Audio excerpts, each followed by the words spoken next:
pick up 7-6 suited in the big blind. Under the gun +1 raises to 40. Middle position player calls, the hijack calls, the button calls. I've got a playable hand and I'm getting a great price. I call for 30 more. We're going 5 ways to the flop out of position. The dealer puts out Jack 10-5, all diamonds. We flop a flush in a multi-way pot. I check to the pre-flop raiser. He checks. That's not good. The middle position player and the hijack check. I really don't want people to see any free cards. The button is a lifesaver. The dude bets 140. I have a big decision. I can either go for the check raise now, or I can call and go for it on the turn if another diamond doesn't come out. There are benefits and risks to doing either.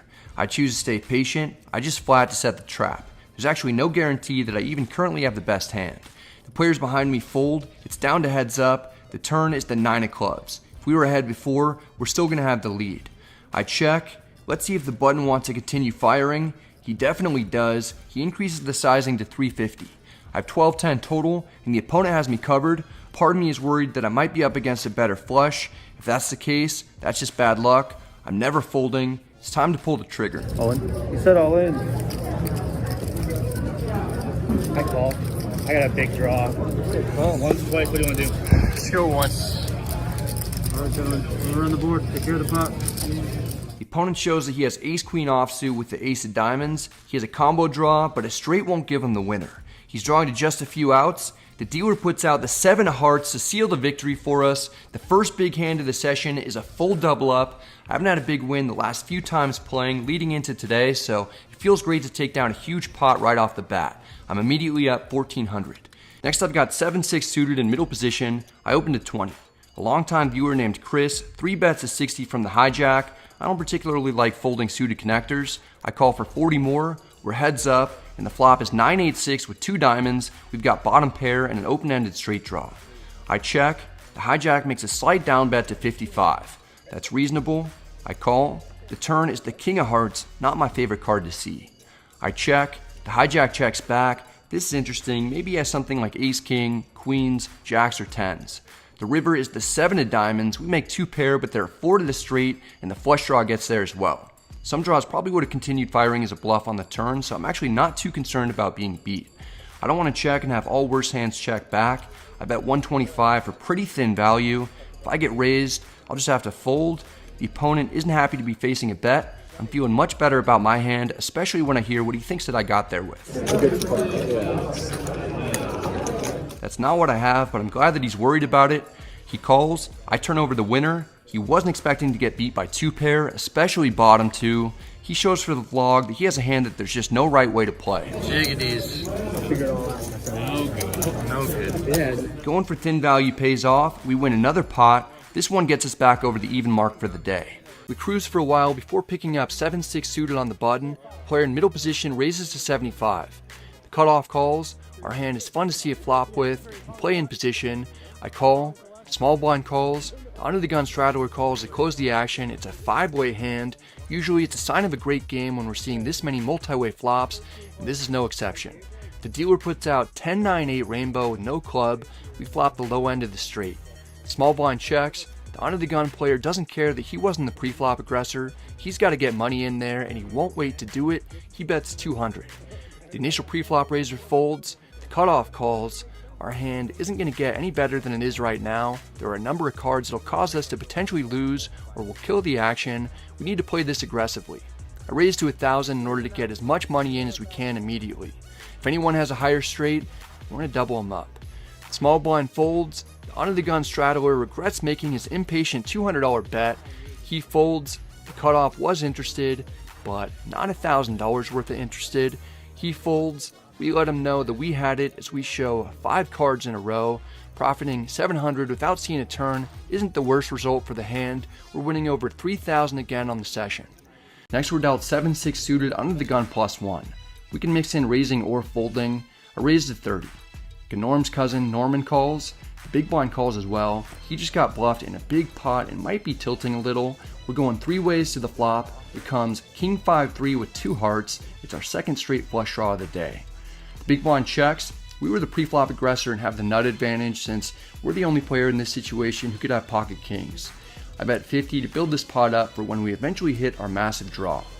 Norman wants me to win more money. He calls. The big blind calls as well. It took over 6 years to capture my first hold'em straight flush on the vlog. That was just a few months ago when I made a 6-card royal flush. Can I hit another straight flush here? The turn is the king of diamonds, so we don't make it happen yet. The big blind checks. Our flop bet got called in 2 spots, so there's a good chance at least one of our opponents has a king, but we know the cutoff wants to make the vlog, so he could have stuck around lighter than normal, and the big blind was getting a good price, plus he might be on tilt. He could have called wider than normal as well.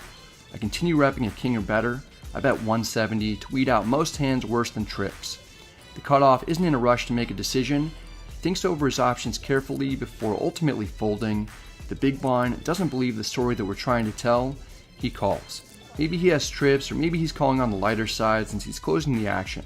It's certainly possible that he has a better heart draw than us.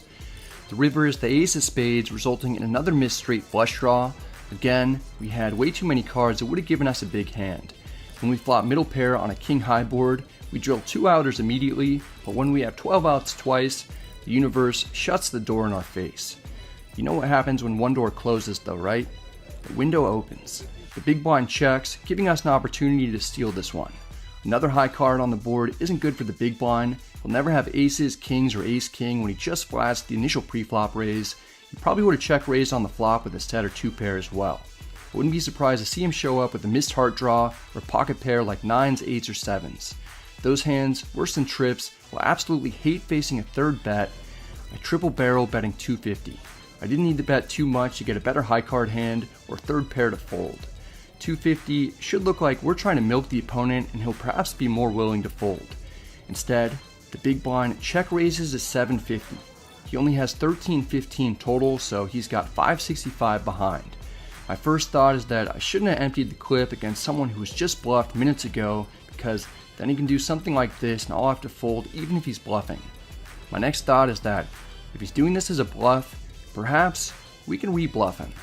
Even though he only has 565 remaining, that's enough for him to fold to a 3-bet jam if he only has, let's say, queen jack of hearts or pocket 7s that we just can't beat.